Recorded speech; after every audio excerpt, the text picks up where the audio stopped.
어느 글을 봤더니 제가 좀 찔림을 받았어요.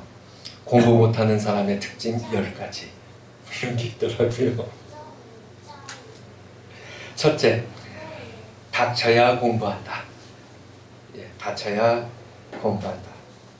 둘째, 계획만 세운다. 셋째, 공부하기 전에 해야 할 일이 참 많다.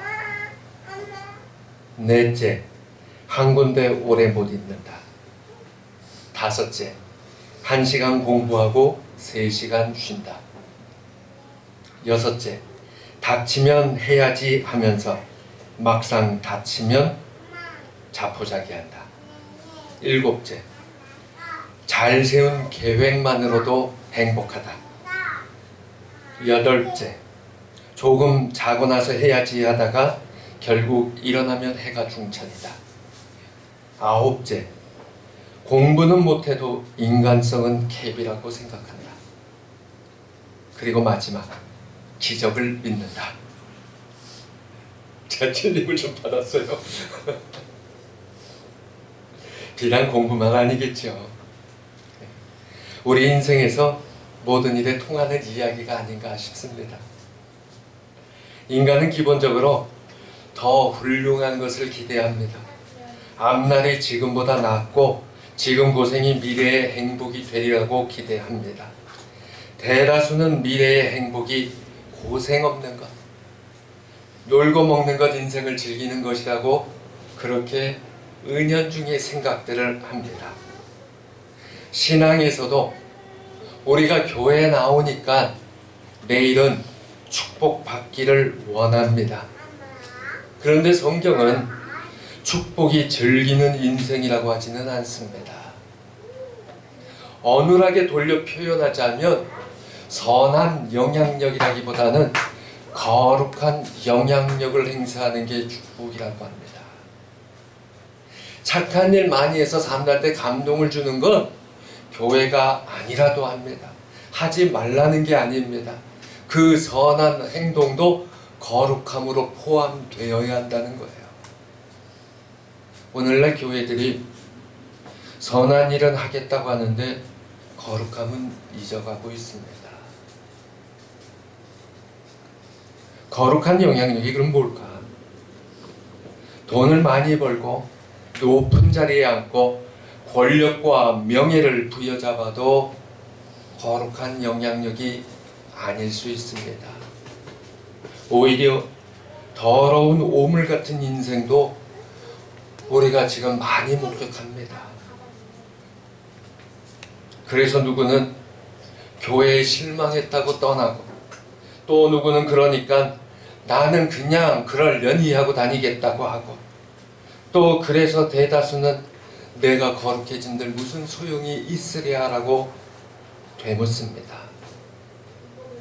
조동화 시인의 나 하나 꽃이 되어라고 하는 시 기억하실 겁니다. 나 하나 꽃 피어 풀밭이 달라지겠냐고 말하지 말아라. 내가 꽃피고 나도 꽃피면 결국 풀밭이 온통 꽃밭이 되는 것 아니겠느냐. 나 하나 물들어 산이 달라지겠냐고도 말하지 말아라. 내가 물들고 너도 물들면 결국 온 산이 활활 타오르는 것 아니겠느냐. 근데 이런 사람은 남에게 기대도 품지 않습니다. 그냥 자신의 길을 열심히 걸어갈 뿐입니다. 그렇게 건너라면 어느샌가 내 옆에 함께하는 사람이 있음을 보게 됩니다. 신앙에서도 그렇습니다.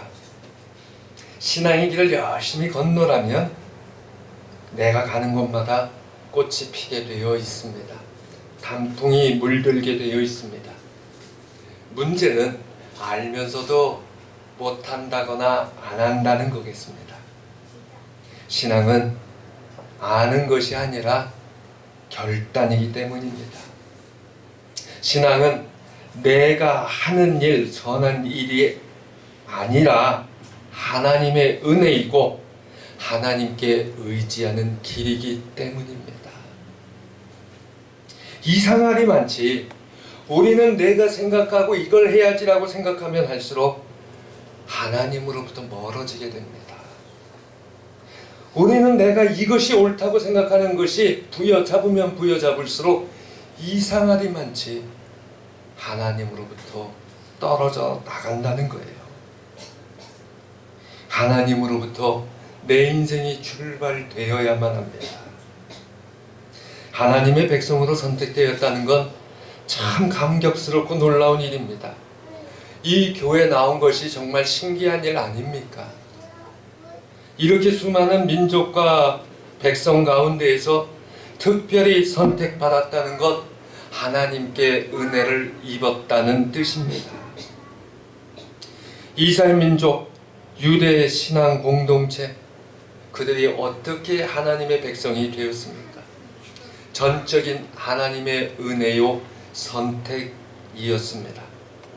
그들 스스로가 잘나거나 공로가 좋아서 아무것도 아닙니다. 이것을 인정하고 고백하는 것이 중요합니다. 하나님의 거룩한 백성이 되고 제사장 나라가 된다는 것은 특권이 아니라 전적인 하나님의 선택과 주권이기 때문입니다. 그런데 이스라엘 민족과 유대 신앙 공동체는 어떤 선택을 하였습니까? 이스라엘은 하나님의 뜻을 밝히거나 정의와 공의를 제시하는 대신에 그것을 위한다고 율법의 행위라는 테두리에 자기를 가두었습니다. 하나님의 백성이라는 특권의식을 가지고 있었지만 하나님께서 원하시는 의의 열매를 맺어야 한다는 책임의식은 점차 사라지고 말았습니다. 마태복음에서 소개하는 소장농의 비유에 등장하는 종들처럼 수많은 예언자들을 이스라엘에 보내시고 하나님께 돌아올 것을 요구하시며 외쳤습니다. 하지만 예언자들에게 돌아온 것은 죽음뿐이었습니다. 농부들은 포도원 주인이 보낸 종들을 심히 때리고 죽이고 돌로 쳐 죽였다고 본문은 말씀하고 있습니다. 종들이 돌에 맞아 죽었다는 표현은 공동체가 이와 같은 죽음에 공모했다는 말씀입니다. 구약시대에 수많은 하나님의 종들이 핍박받고 결국 죽음을 맞이했던 것을 묘사하는 말씀입니다. 그런데 사람들은 극구 자신들이 그러지 않았노라고 책임을 미룹니다. 수많은 사람 중에서 파묻혀서 자기는 아니라고 숨습니다. 이제 마태복음에서 하나님의 아들로 보내심을 받은 예수님마저 사람들은 죽이려고 작당합니다. 바로 하나님의 택하심을 입은 백성이라는 명목하에서 자행되는 일입니다. 어떻게 이런 사람들이 하나님의 백성이라고 할 수 있겠습니까? 하나님의 백성이 된다는 것은 지녀야 할 특권과 함께 책임이 있다는 말씀이에요. 어느 사회에서나 마찬가지로 그 구성원은 자신만이 가지는 특권과 책임을 온전히 행사할 수 있을 때 자기의 존엄성을 인정받는다 생각하게 됩니다. 아버지는 아버지의 모습을 갖추어야 합니다. 어머니는 어머니의 모습을 갖추어야 합니다. 아이들은 말해도 소용없으니까 뺄래요. CEO는 대표로서의 모습, 직원은 요구되어지는 것들을 수행해야 특권도 보장이 됩니다. 그런데 신앙에서는 그와 정반대로 특권부터 먼저 주시고 그 다음에 책임은 선택으로 놔주셨어요. 그나마 그 선택마저도 내가 하는 것이 아니라 성령님께서 친히 해주시는 역사요 약속으로 두셨습니다. 오늘 명절이 이제 시작된 것 같습니다. 그런데 예배에 참석하신 것 나의 결정이 아니라 성령님께서 감동을 주셨기 때문입니다. 그렇지 않으면 벌써 내려가셨든지 아니면 놀러 가셨든지 그것을 빌미로 숨어 계시든지 그러셨을 텐데 오셨다는 거예요. 이와 같이 이스라엘을 특별히 하나님의 백성으로 삼으신 게 하나님의 전적인 은혜요, 우리에게 주신 특권이었어요. 하나님께서 선택해 주셨기 때문에 이스라엘 신앙 공동체는 특권을 갖게 되었다는 겁니다. 먼저 믿는 것만으로도 특권입니다. 먼저 교회 한 번 더 나온 것만으로도 특권입니다. 그런데 오늘 본문에서 소개되는 포도원 소작농의 비유에서 이스라엘 민족과 유대 공동체 그리고 종교 지도자들이 하나님의 백성으로서의 특권을 상실할 위기에 놓였습니다. 이유는 아주 간단합니다. 하나님의 뜻이 무엇인지 질문하지 않았습니다. 하나님께서 원하시는 방향과 목적대로 살지 않았기 때문입니다. 이 포도원 비유에 등장하는 주인이신 하나님은 참 관대하시고 인내심이 많으신 분이에요. 포도원에 최상급의 포도나무를 심어 놓은 것은 똑같이 좋은 최상급의 열매가 맺도록 기대하고, 그리고 그곳에 그 일을 위하여 농부들을 두셨다는 겁니다. 포도나무가 결실할 때 좋은 열매 맺는 것, 그것을 원하시는 것 당연한 겁니다. 백성들도 그렇다고 동의합니다. 그래서 유대인들은 자신들이 좋은 열매를 맺기 위해서 율법의 조문에 근거해 경건하고 거룩하다고 스스로 자랑했습니다. 하지만 예수님을 만난 바울도 그와 같은 거칠애를 배설물처럼 버렸다고 했습니다. 빌립보서 3장 8절에서 9절은 말씀합니다. 또한 모든 것을 해로 여김은 내 주 그리스도 예수를 아는 지식이 가장 고상하기 때문이라. 내가 그를 위하여 모든 것을 잃어버리고 배설물로 여김은 그리스도를 얻고 그 안에서 발견되려 함이니, 내가 가진 의는 율법에서 난 것이 아니요 오직 그리스도를 믿는 그 믿음으로 하나님께로부터 난 의라. 하나님 뜻대로 산다는 것은 유대인의 표식을 나타내는 할례를 받고, 그래서 유대인이라는 정체성을 갖는 것만으로는 부족하다는 말씀이에요. 바꿔서 얘기하면 주일날 교회 한번 나오는 거 가지고 내가 성도라고 하기에는 부족하다는 거예요. 교인일 수는 있어요. 신자일 수도 있어요. 그러나 성도에는 부족하다는 거예요. 성도라는 단어를 처음 쓴 게 마틴 루터입니다. 그전에는 세인트 하면 다 성자였어요. 성인을 세인트라고 불렀는데 마틴 루터는 교인들을 향해서 더 세인트, 성도라고 불렀습니다. 모든 성도들이 성인들처럼 그렇게 거룩하라는 거예요. 하나님과의 관계 회복하는 의로움을 경험하게 되면 그 의로움 속에서 실천하며 살고 싶어 합니다. 믿음은 특권만이 아니라 가장 합당하게 사는 길을 따라가게 합니다. 그런데 농부들은 이상할 정도로 불성실하고 악하고 어리석었습니다. 포도원의 주인의 호의와 관대함을 무시하고 깊은 애정과 관심을 주시면 주실수록 대적할 뿐만 아니라 악행을 일삼았습니다. 거기까지도 좋습니다. 그리고 나서 이제 포도원 주인을 어떻게 대할 것인지 자신들이 스스로 질문하고 이야기를 나눕니다. 40절에서 먼저 이 질문을 듣게 되는 사람은 유대교의 종교 지도자였습니다. 스스로를 돌아보고 성찰할 기회를 얻습니다.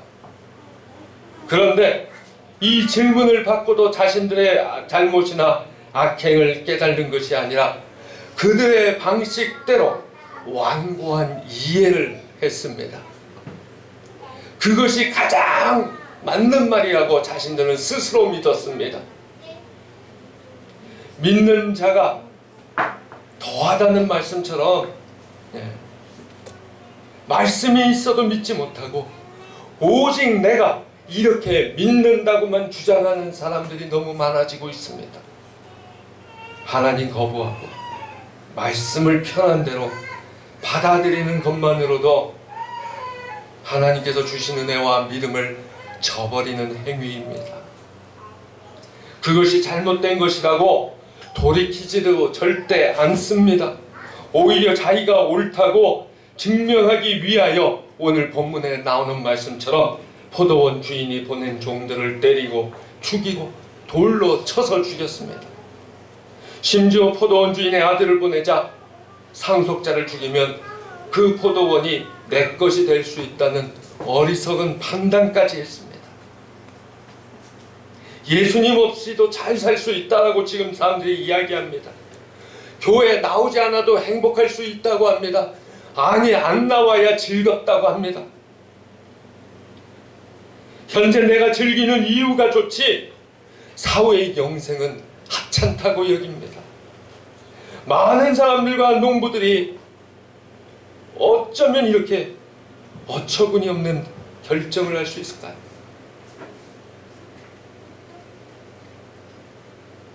요새 문화를 보면, 드라마나 영화를 보면 제가 심히 우려하는 게 하나 나와요. 죽어도요, 내가 이 세상에서 마음껏 즐기지 못했으면 다시 돌아온대요. 그래서 다 해놓고 가야 끝나는 거래요.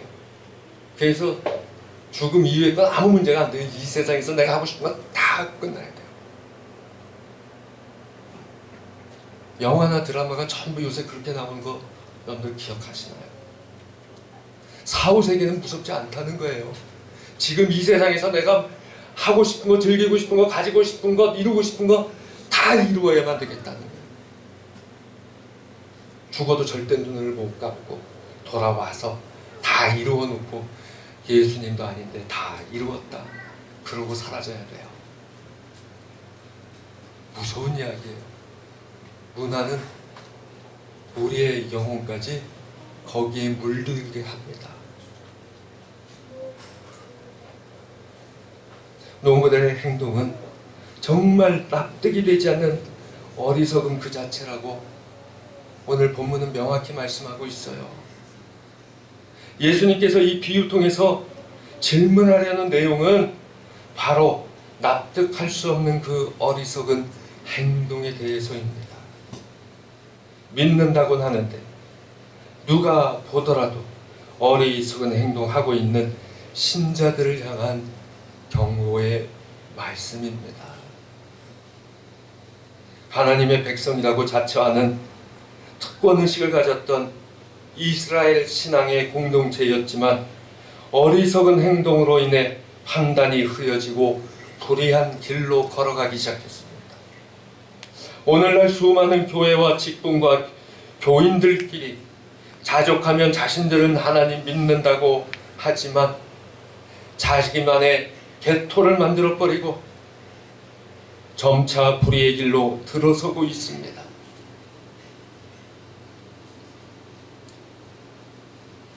그래서 하나님께서는 수많은 예언자들을 보내서 그 방향을 돌이키길 원했습니다. 하지만 사람들은 그 예언자들을 향해 비웃고 돌로 쳐 죽였어요. 아예 배설물 예언자도 있지 않습니까?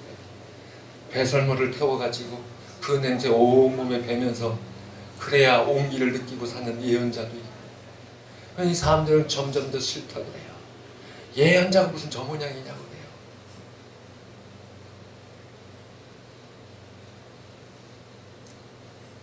정말 무서운 세상이 되어가고 있습니다.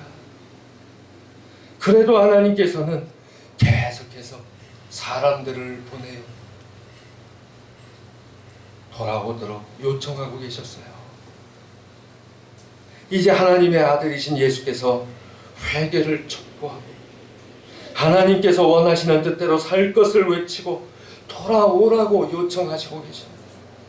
그러나 눈이 어둡고 귀가 막힌 이스라엘의 신앙 공동체는 듣지 않았을 뿐만 아니라 예언자도 죽이고 하나님의 아들마저 포도원 밖으로 끌어내어 죽여서 그래야 그것이 자기께 된다고 착각에 빠졌습니다.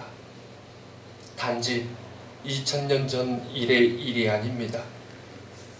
오늘도 우리는 예수님을 다시금 못 받는 자이기 스스럼 없이 부끄럼 없이 행하는 사람들입니다. 그래서 하나님께서는 새로운 하나님의 백성을 선택하신다고 했어요.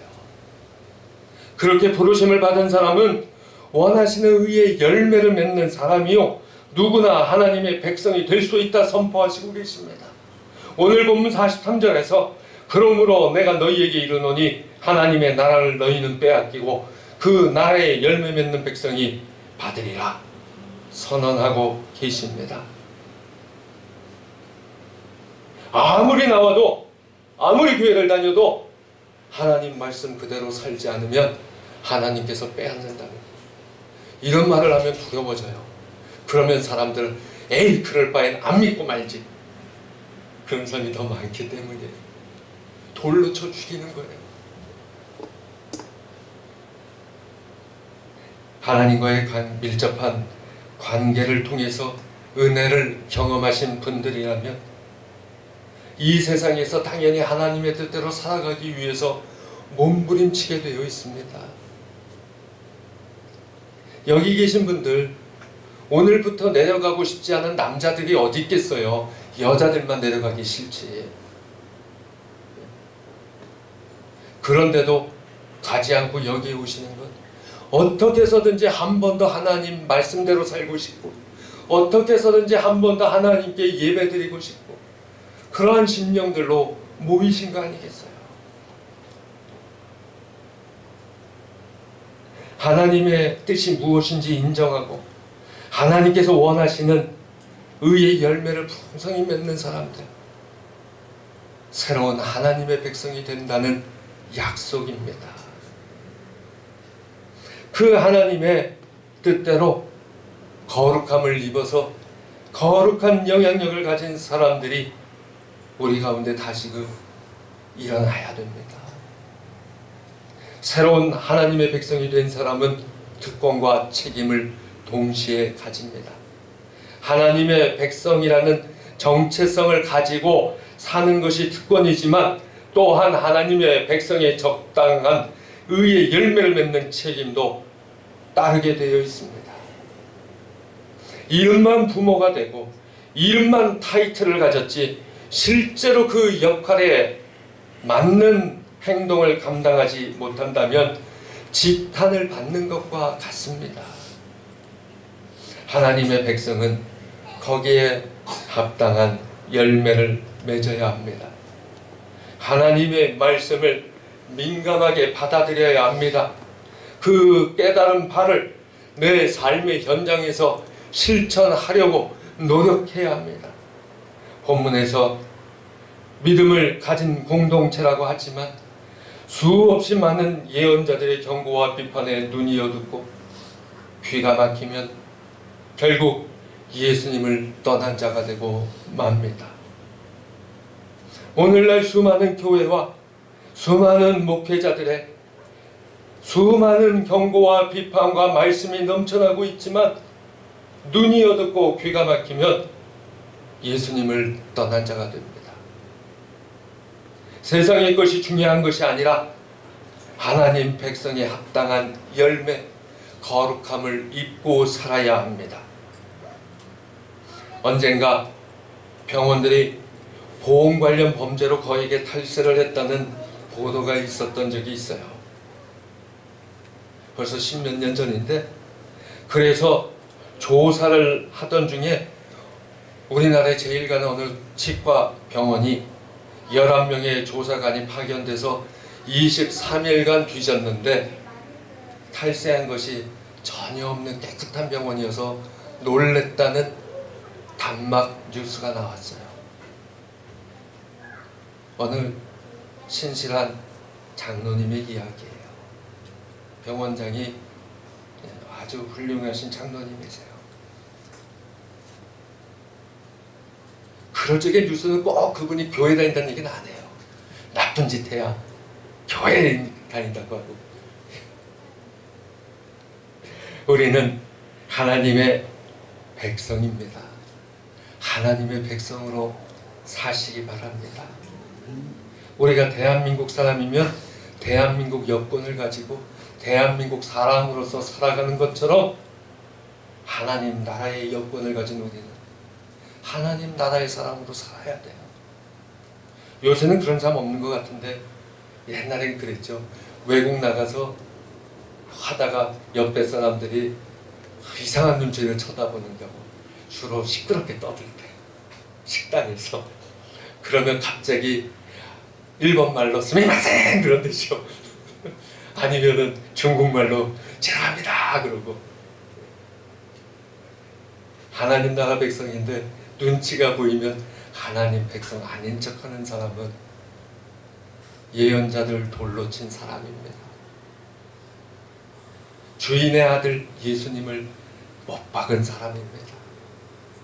언제 어디서나 어떤 모습에서나 예수 믿는 사람의 모습이 우리에게 있어야 합니다. 하나님 백성으로 사시기 바랍니다. 그 길이 하나님께서 기뻐하시는 믿음의 모습입니다. 오늘 이 자리에 오신 모든 분들 그런 하나님의 백성 되시기 바랍니다. 기도합니다. 하나님 은혜를 감사합니다.